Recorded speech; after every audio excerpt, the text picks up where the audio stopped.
Hello, family, and welcome once again to the Radiant Church Daily Devotion. Our topic today is entitled Be Humble. Be humble in Filipino, maging mapagpakumbaba.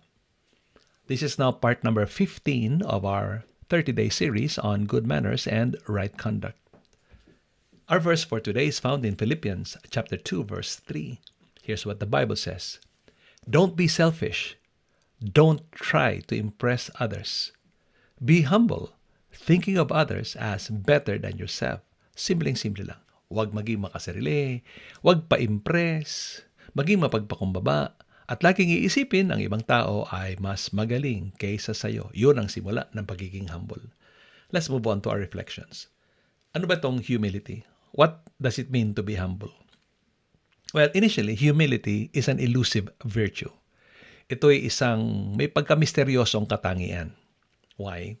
Because the moment you think you have it, you lose it. Di ba? Pag naisip mong, wow, ang humble ko na talaga ngayon, ayun, umalis na ang humility. Many of us aspire to it, yet once we realize how humble we are, we start talking about it, hence displaying the exact opposite of what we intend to project. Now, today's passage from the Bible reminds us to practice a humble attitude in the right way para hindi tayo mukhang nagmamayabang. Pag-aralan natin paano maging humble. It is one of the best ways to demonstrate good manners, make people appreciate us, and improve our relationships. So kung gusto nating maipakita talaga ang ugaling langit na kaakit-akit at ma-appreciate tayo ng mga tao sa tamang kapamaraanan, hindi sa pagyayabang, at kung gusto nating ma-improve yung ating mga relasyon, pakinggan ang mga panuntunan ito. Balikan natin ang talata, minsan pa, at i-define natin ang humility mula sa perspective ng banal na kasulatan. Humility is simply defined as, from the scripture, thinking of others as better than yourself. Ayun, yun ang simula ha. Para maging humble tayo, ang unang hakbang ay iposisyon natin ang sarili sa ganitong pananaw. Mas importante ka kaysa sa akin. Ayun. Okay? And the way to do that is, meron dalawang salita pang dinagdag si Apostol Pablo doon, di ba? Number 1, avoid selfishness. Okay, yung unang line, di ba, sa Philippians 2:3, don't be selfish. Pangalawa, don't try to impress others. That means stop soliciting admiration from people by creating a story about yourself that makes people think na ikaw ang bida, that you are the star of the show. So, iwas ka doon. Diba? So, practically, it means changing your focus. Ano ang change ng focus? From myself to others. Hindi ako, kundi yung ibang tao. Okay? So, sila ang focus. Okay? Now, conversely, proud people do the opposite. Ano bang ginagawa ng mga mayayabang na mga tao? They are self-centered and they want the focus on themselves. At galit tayo sa mga self-centered na tao, hindi ba? Kagalit tayo sa mga mayayabang kasi masyadong puro tungkol sa kanila ang pinag-uusapan. Galit tayo sa kanila pero minsan, alam nyo, we are often unaware that we become like them. Di ba? Galit tayo doon sa mga taong kinaiinisan natin pero minsan nagagaya natin yung ugali nila. So, hindi ganyan. Ganito. Here's how to consciously practice humility in our everyday life. Magbibigay ako ng 3 bagay. Ha? Una, be willing to serve. Pangalawa, be willing to learn. At pangatlo, be willing to listen. Maglingkod, mag-aral, makinig. Ayan ha, 3 M. Maglingkod, mag-aral, makinig. Una, be willing to serve. Our Lord Jesus Christ said, He came to serve rather than to be served. Sabi ni Jesus Christ, ako ay naparito hindi para paglingkuran, kundi para maglingkod. Ayan na, yun ang number 1 example natin si Jesus.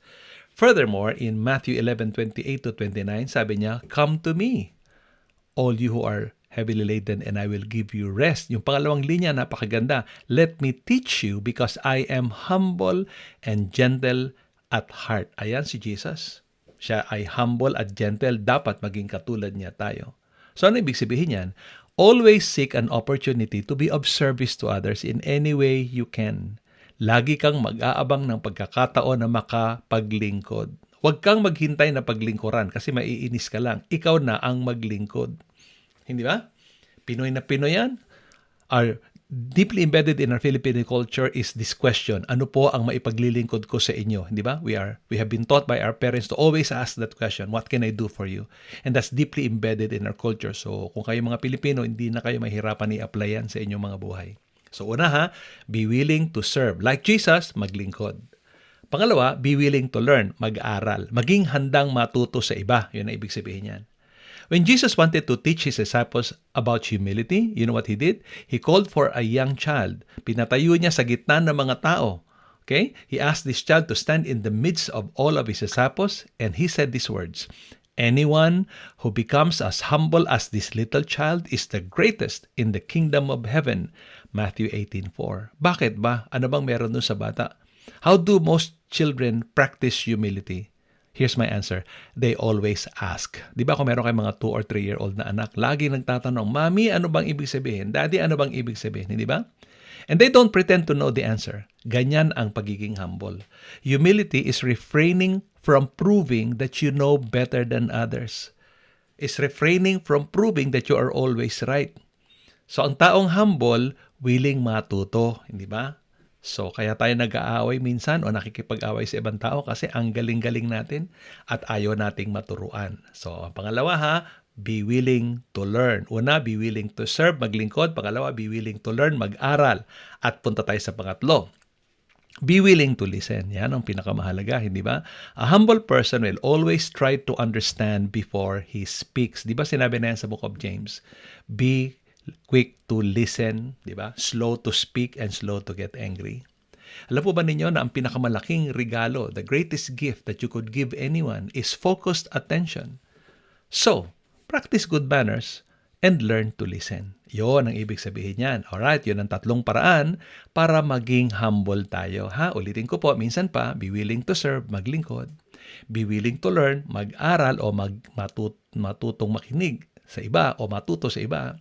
Pangatlo, be willing to listen, matutong makinig. Maglingkod, mag-aral, makinig. Sabi sa James chapter 4 verse 10, at ito ang ating pagwawakas, humble yourself before the Lord and He will exalt you. Ayon. So hindi na natin exalt ang sarili natin, hindi na natin itataas ang ating sarili kasi ang nagmamataas daw ibinababa. Magpaka-humble tayo sa harap ni Lord at si Lord ang magtataas sa atin.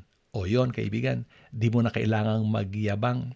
Di mo na kailangang maging bida sa lahat ng kwento. Kasi kung marunong tayong magpakumbaba sa harap ng Diyos, siya mismo ang magtataas sa atin sa kanyang sariling kapamaraanan. O yun lamang po ang paalala ni Coach Ray sa inyo ngayong umaga. Ito po ang inyong kaibigan, Coach Ray Clemente mula dito sa Sydney, Australia. Pagpalain kayo ng Panginoon. Magandang umaga po sa inyong lahat.